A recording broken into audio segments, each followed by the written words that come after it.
Baik, untuk memulai pembuatan aplikasi menggunakan MIT App Inventor ini, langkah pertama adalah login menggunakan akun Gmail saudara. Kemudian kita bisa membuka alamatnya adalah di appinventor.mit.edu. Kemudian kita bisa klik Create Apps. Nah, nanti akan dibawa ke laman ini. Sambil kita tunggu. Nah, ini kalau kita sudah punya akun di MIT App Inventor ini, sudah ada di ya ini misalnya alamat email saya dan ini sudah terhubung dan sudah masuk ke kumpulan dari project yang sudah saya buat di sini sudah tampil semuanya dan otomatis tersimpan. Dan untuk membuat project baru kita bisa klik Start New Project, kemudian kita berikan namanya misalnya MEM3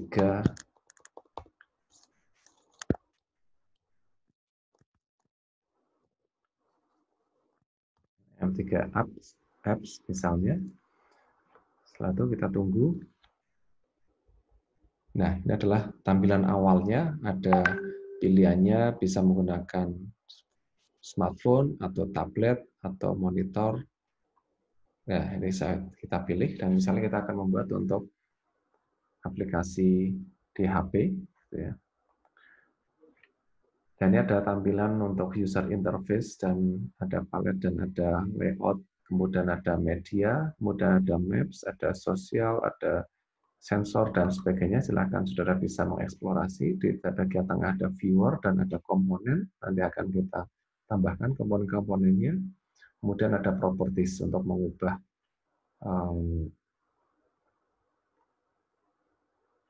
pengaturan rata kanan, rata kiri, tulisan, warna, dan sebagainya. Baik, kita mulai. Misalkan kita akan menambahkan tombol, ini bisa klik geser, kemudian button for text for button one, kemudian kita bisa mengganti namanya, misalnya tombol gambar. Misalnya kita akan klik tombol ini dan nanti akan muncul sebuah gambar. Kemudian kita bisa menambahkan tombol lagi, misalnya kita akan memunculkan tulisan jika kita klik tombol ini. Nah, kita belum memberikan judul di depan, di atas. Misalnya ini judul aplikasinya adalah MEM3 App. Kita beri tulis huruf besar MEM3 App. Nanti akan muncul di sini. Kemudian untuk mengatur tampilannya, kita lihat di sini ada layout untuk mengatur apakah akan dibuat menjadi beberapa kolom atau beberapa baris atau beberapa kolom dan baris. Misalnya kita akan membuat ini, kita buat menjadi beberapa kolom untuk tombol yang ada. Kemudian untuk keseluruhan kita bisa membuat menjadi beberapa baris. Ya, beberapa baris kita geser, masukkan ke dalam, dan juga untuk ini kita masukkan ke dalam layout ini. Kemudian layout ini bisa kita atur supaya menjadi center, baik center ke atas maupun ke bawah, dan ini juga lebarnya bisa kita atur sesuai dengan lebar dari HP ini. Baik, untuk selanjutnya kita akan menambahkan gambar di bagian ini, sehingga harapannya nanti ketika klik tombol gambar nanti akan muncul gambar di sini. Dan juga kita akan menambahkan tulisan, jika klik tombol tulisan nanti akan muncul tulisan yang akan kita atur di sini.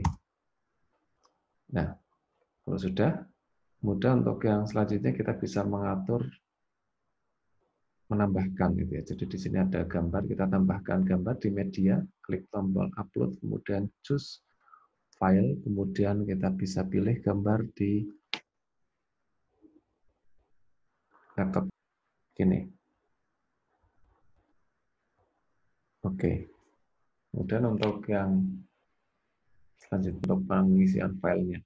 Baik, ini sudah memasukkan medianya, kemudian kita masuk ke di sini ada desainer dan ini ada blog. Nah, ketika blog ini masih kosong dan kita bisa memilih untuk tombol, ya ada 2 tombol. Ya, untuk tombol di sini kita bisa mengganti namanya, misalnya supaya lebih mudah, di sini bisa kita ganti tombolnya, diberi nama tombol gambar. Dan untuk tombol yang kedua adalah tombol teks, ya, misalnya. Kemudian kita bisa pilih di sini tombol gambar.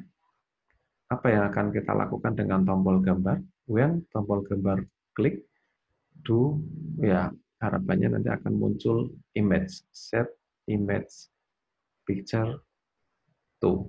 Nah, to apa? Ini masih belum sempurna sehingga di sini ada tombol, ada gambar silangnya.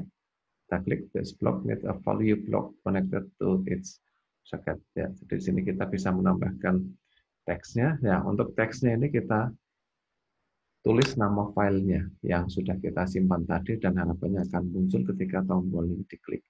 Jadi yang tadi saya sampaikan, nama filenya harus sama persis ini 33123-1.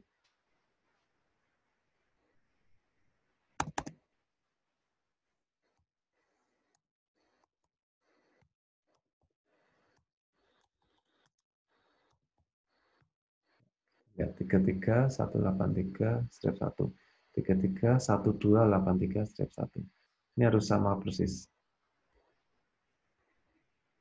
Sehingga akan lebih mudah kalau kita menyimpan filenya dengan nama yang mudah kita ingat, gitu ya. Baik, ini untuk tombol gambar. Kemudian untuk tombol yang lainnya adalah tombol tulisan. Ini masih tanda silang karena ada satu tombol yang punya perintah yang sama. Ya, perintah yang berbeda. Jadi kita harus membedakan ini tombol teks dan ini bukan set image lagi, kita hapus. Tapi kita pilih label 2. Label 2, set label 2, label 2, txt. Nah, txt apa? Sehingga nanti di sini muncul ya. Ya, jadi di sini set label 2 txt dan nanti akan muncul misalnya tulisan Spider-Man misalnya. Ya, sudah selesai. Ini adalah 2 perintah sederhana. Kemudian kita bisa melihat ini dan kita bisa menguji cobakan. Kita uji cobakan apakah ini sudah berhasil atau belum. Kita bisa hubungkan dengan emulator atau HP yang sudah saudara install dengan aplikasi AI Companion. Gini ya, jadi ini kita lihat AI Companion. Ini sudah tersimpan, sudah terinstall, dan ini adalah tampilannya kalau kita sudah menginstal. Dan untuk menguji cobakan ke dalam HP, kita bisa klik AI Companion dan muncul barcode. Nah, barcode ini kita scan. Ya, kita lihat di sini ada untuk men-scan barcode dan ditunggu saat.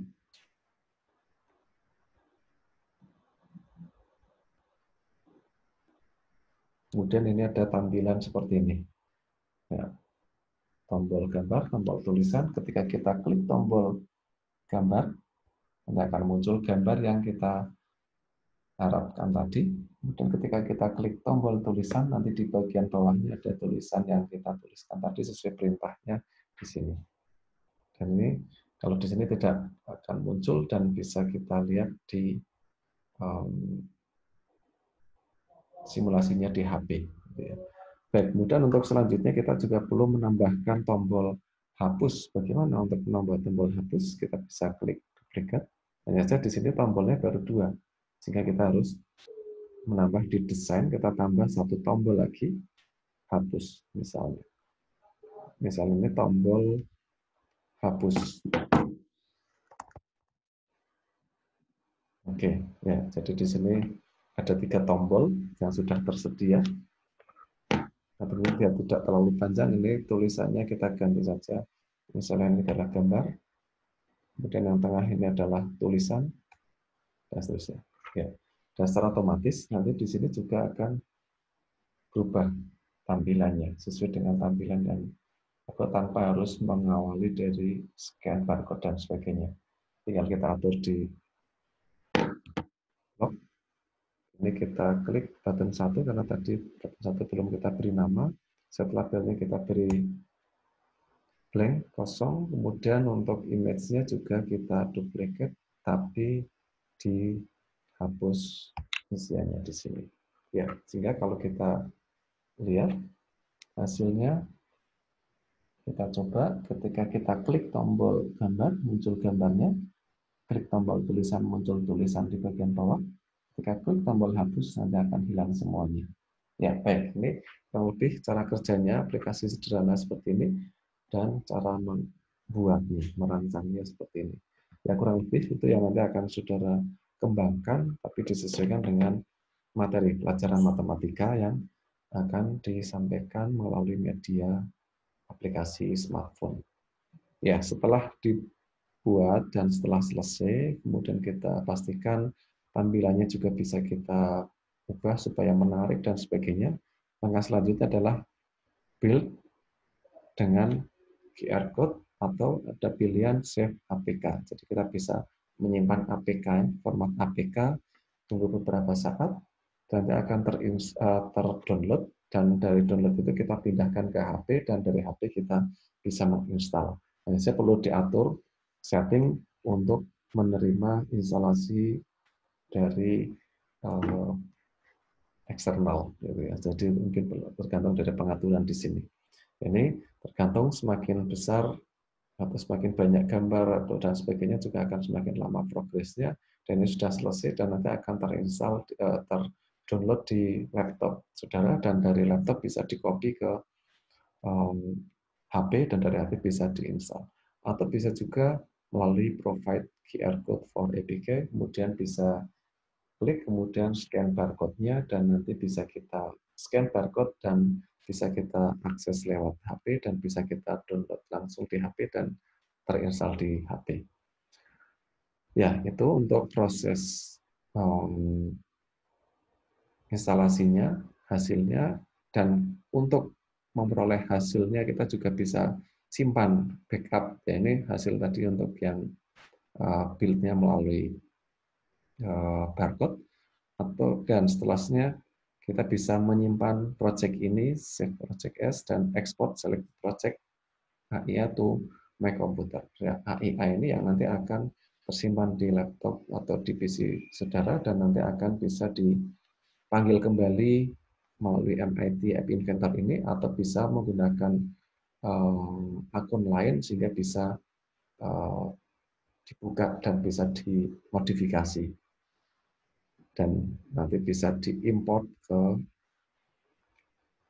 perangkat yang lainnya dengan menggunakan akun yang sama maupun yang berbeda. Baik, saya kira kurang lebih seperti itu yang bisa kita bahas hari ini, dan bisa saudara kembangkan, eksplorasi apa saja yang ada di sini, dan saudara juga bisa mencoba untuk melihat help, kemudian ada tutorial. Ya, di sini juga banyak tutorial yang bisa saudara pelajari, dan saya kira juga menarik untuk dikembangkan dan disesuaikan dengan pendidikan matematika. Baik, terima kasih.